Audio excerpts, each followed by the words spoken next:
নাচে গানে বাংলা নতুন বছরকে বরণ করে নিল চলচ্চিত্র শিল্পী কুশলীরা। বৈশাখের প্রথম দিনের সকাল থেকে বিএফডিসিতে আসেন সিনেমার সকল মানুষেরা। বিকালে চলচ্চিত্র শিল্পী সমিতির আয়োজনে নৃত্য পরিচালক সমিতির পরিচালনায় ছিল বর্ষবরণের অনুষ্ঠান। বাংলা সিনেমায় এখনকার যে সংকট তা দ্রুতই কেটে যাবে নতুন বছরে, এমনটাই প্রত্যাশা করেন শিল্পী কুশলীরা। লাইট ক্যামেরা অ্যাকশন থেকে ছুটি নিয়ে বাংলা নতুন বছরের প্রথম দিনে প্রিয় আঙিনায় রূপালী পর্দার শিল্পী কুশলীরা। যদি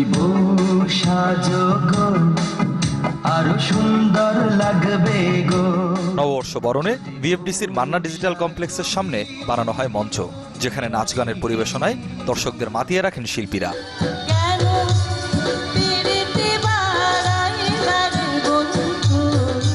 এর ফাঁকে আলাপনে ওঠে দেশ এবং চলচ্চিত্র নিয়ে তারকাদের প্রত্যাশার কথা।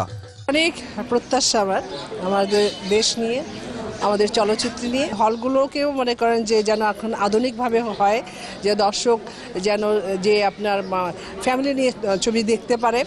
আর তারপরেও কিন্তু আমাদের দেশের যারা ডাইরেক্টর প্রডিউসার আছেন তাদেরও কিন্তু চিন্তা ভাবনা থাকতে হবে যেন দর্শক উপযোগী সেই ধরনের যেন ছবি বানান আর কি। আমি আরো সিনেপ্লেক্স দেখতে চাই 300 মিনিমাম, এবং সেই সিনেপ্লেক্সে বাংলাদেশি বাংলা সিনেমা চলবে। এরকম পয়লা বৈশাখে ভিড় হবে, লাইন দিয়ে টিকিট কাটবে সবাই। আমি তো মনে করি যে সিনেমার জন্য ভালো কিছু আশা করি, প্রত্যাশা করি, কিন্তু একটা কথা আমি বারবার বলবো, যতই সিনেমা চিৎকার করেন ভালো ছবি বানান। প্রত্যেকটা জেলা শহরে কম করে হলেও 2টি করে সিনেপ্লেক্স নির্মাণ হবে এবং আমরাও অনেক ভালো ভালো নতুন নতুন শিল্পীদের দিয়ে অনেক ভালো ভালো ছবি নির্মাণ করে সেই সিনেমা হলগুলোতে প্রতি সপ্তাহে ভালো ভালো ছবি দিতে পারবো, এই আশা মনে করছি। পয়লা বৈশাখ উপলক্ষে বিএফডিসি সাজে বর্ণিল রূপে। সকাল থেকেই নবীন প্রবীণ শিল্পী কুশলীদের পদভারে মুখরিত হয়ে ওঠে দেশীয় চলচ্চিত্রের এই তীর্থস্থান।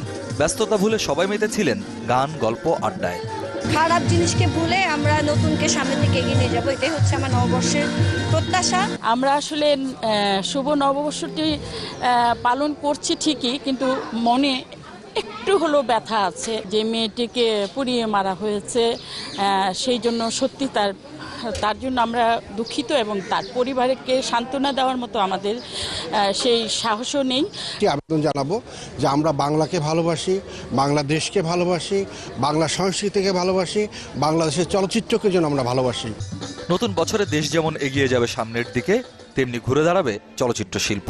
প্রত্যাশার এমন সুরই ধ্বনিত হয় বিএফডিসির পহেলা বৈশাখের আয়োজনে। শারিয়ার শিশির, চ্যানেল 24, ঢাকা।